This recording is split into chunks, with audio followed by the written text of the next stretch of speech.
নিশ্চয়কৈ আমি যি স্থানত বৰ্তমান উপস্থিত আছোঁ এটা সময়ত এই স্থানত সেউজ খেতি পথাৰে আবৃত আছিল আৰু আজিৰ দিনত এই অঞ্চলত আচলতে বৃহৎ আচলতে উদ্যোগ স্থাপন কৰি বৰনদীৰ যি বুকু সেই বুকু উদং কৰি আচলতে ইয়াত বিভিন্ন শিল বালিৰ মেচিন ইয়াত স্থাপন কৰি আচলতে দৈনিক ইয়াৰ পৰা এইসমূহ শিল বালি সৰবৰাহ কৰা হৈছে ভিন্ন স্থানলৈ আৰু আমি জানিব পৰা মতে যিসমূহ উদ্যোগ স্থাপন ইয়াত কৰা হৈছে আৰু এইসমূহ উদ্যোগৰ আচলতে প্ৰায়কেইটা উদ্যোগৰে আচলতে বিশেষ কোনো ধৰণৰ নথি পত্ৰ নোহোৱাকৈ বা যি ধৰণৰ তেওঁলোকে পাৰ্মিট থাকিব লাগে এইসমূহ নোহোৱাকৈ তেওঁলোকে ইয়াৰ পৰা ব্যৱসায় চলাই আছে আৰু সহযোগী এইফালে দেখুৱাব যে বৃহৎ এটা অঞ্চল আমাৰ কেমেৰা লেন্সে যিমান দূৰ ঢুকি পায় ইয়াত কেৱল অত্যাধুনিক মেচিন আৰু ডাম্পাৰ আৰু এই ডাম্পাৰসমূহ বৰ্তমান এনেধৰণে দিনৰ পোহৰত তেওঁলোকে লোডিং কৰি নিশাৰ এন্ধাৰ হোৱাৰ লগে লগে আচলতে ইয়াৰ পৰা ওলাই যায় আৰু কাৰ আশীৰ্বাদত পুষ্ট হৈ এইসকল আচলতে যিসকল উদ্যোগপতি তেওঁলোকে আচলতে ইয়াত এনেধৰণৰ তেওঁলোকে ইয়াত মেচিন স্থাপন কৰি কি ধৰণে সৰবৰাহ কৰিছে এয়া কিন্তু আজিৰ দিনত ডাঙৰ এটা প্ৰশ্ন হৈ পৰিছে।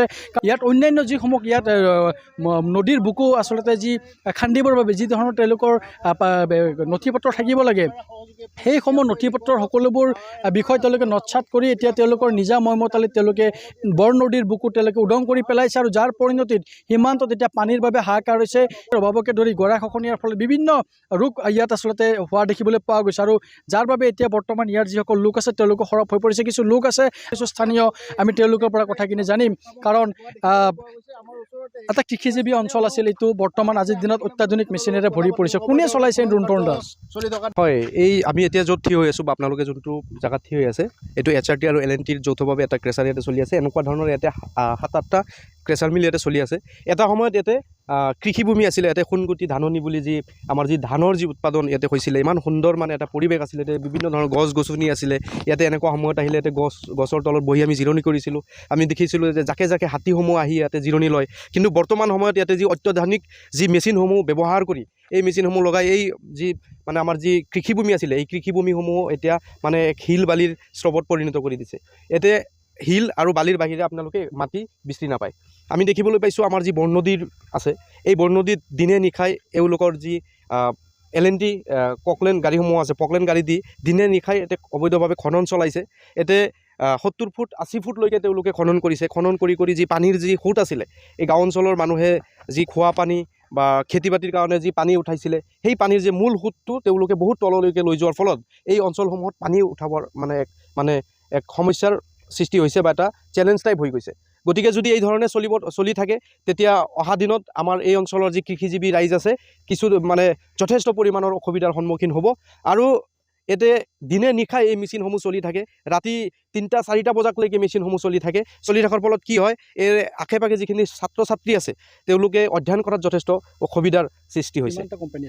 ইয়াতে সৰ্বমুঠ 7-ৰ পৰা 8টা কোম্পানী এনেকুৱা ইয়াতে আছে। হয়, নিশ্চয় এই যে নীৰৱ জেগাসমূহ আছিলে ইয়াতে হাতী থকা আছিলে, হাতী বহা আছিলে, ইয়াতে গছ গছনি আছিলে, হাতীয়ে খোৱা আছিলে। কিন্তু এতিয়া এই এনেকুৱা ধৰণৰ মেচিন আদিৰ শব্দ বা ইয়াতে লাইটৰ পোহৰৰ কাৰণে ইয়াতে হাতী আহিব নোৱাৰে, যাৰ কাৰণে হাতী গাঁও অঞ্চললৈ সোমাই যায়। আৰু গাঁও অঞ্চললৈ সোমাই যোৱাৰ ফলত যে মই বোধ কৰোঁ হাতী আৰু মানুহৰ যি সংঘাত বৃদ্ধি পোৱাৰ যি কাৰণ এইটো মূল কাৰণ হ'ব বুলি মই বোধ কৰোঁ। আচলতে কাৰ বলত বলিয়ান বুলি ভাবে এইসকল উদ্যোগপতি আচলতে কাকো কেৰেপ নকৰে তেওঁলোকে? হয়, তেওঁলোকে কাকো কেৰেপ নকৰে। দিনে নিশাই তেওঁলোকৰ যি ডাম্পাৰসমূহ ইয়াতে চলি থাকে, অভাৰলোডিং ডাম্পাৰ চলি থাকে, অবৈধভাৱে ডাম্পাৰ চলি থাকে। আমি বোধ কৰোঁ এই ডাম্পাৰসমূহৰ চালানো নাই। যোৱা নিশাও ৰাতি 4টা ডাম্পাৰ বন বিভাগে আবদ্ধ কৰিছে, চালান নোহোৱা ডাম্পাৰ। গতিকে আৰু শ ডাম্পাৰ চালান নোহোৱাকৈ চলি আছে নেকি? কাৰ আশীৰ্বাদ আছে এই লোকৰ মূৰত আমিও ক'ব পৰা নাই। গতিকে আপোনালোকে তদন্ত কৰক আৰু বিভাগীয় কৰ্তৃপক্ষক অনুৰোধ জনাইছোঁ যাতে চালান নোহোৱাকৈ ৰাজহ ফাঁকি দিয়াকৈ যাতে এটা ডাম্পাৰ এটা ট্ৰাক ইয়াৰ পৰা ওলাই যাব নোৱাৰে তাৰ ব্যৱস্থা কৰিব লাগে। আমি অসমৰ সৰ্বশ্ৰেষ্ঠ মুখ্যমন্ত্ৰী শ্ৰদ্ধাৰ হিমন্ত বিশ্ব শৰ্মাদেৱক অনুৰোধ জনাইছোঁ আমাৰ এই কৃষি প্ৰধান অঞ্চলৰ প্ৰতি অলপ গুৰুত্ব দিয়াৰ কাৰণে অনুৰোধ জনাইছোঁ।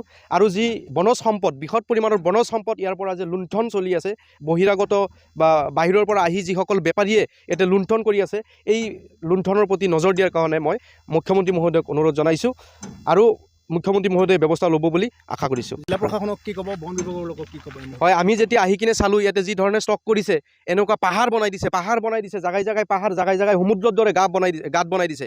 এনেকুৱাতো কৰিব নোৱাৰে, যাৰ ফলত আমি ফৰেষ্ট ডিপাৰ্টমেণ্টৰ লগত যোগাযোগ কৰিলোঁ। ফৰেষ্টৰ মানুহ আহিলে তেওঁলোকে মাপজোখ কৰি আছে।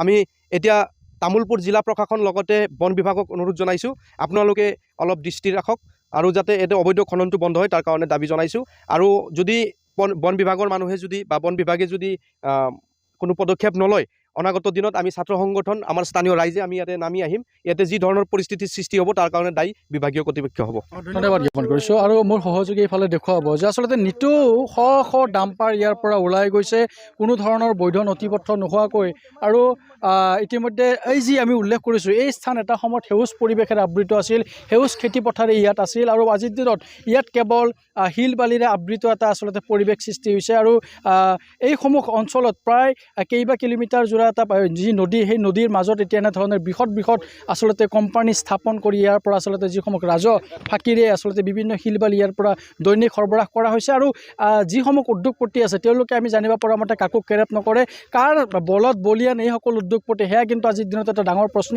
আৰু প্ৰশাসন বা চৰকাৰে আচলতে এইসমূহ যিসমূহ নদীৰ বুকুত যিসমূহ উদ্যোগ স্থাপন কৰিছে এই উদ্যোগ স্থাপনৰ ক্ষেত্ৰত তেওঁলোকে কি ধৰণৰ ভূমিকা ল'ব বা যিসমূহ নীতি নিয়ম আছে নীতি নিয়মৰ ক্ষেত্ৰত তেওঁলোকে কিদৰে কঠোৰ হ'ব সেয়া কিন্তু আজিৰ দিনত এক ডাঙৰ প্ৰশ্নবোধক হৈ ৰ'ব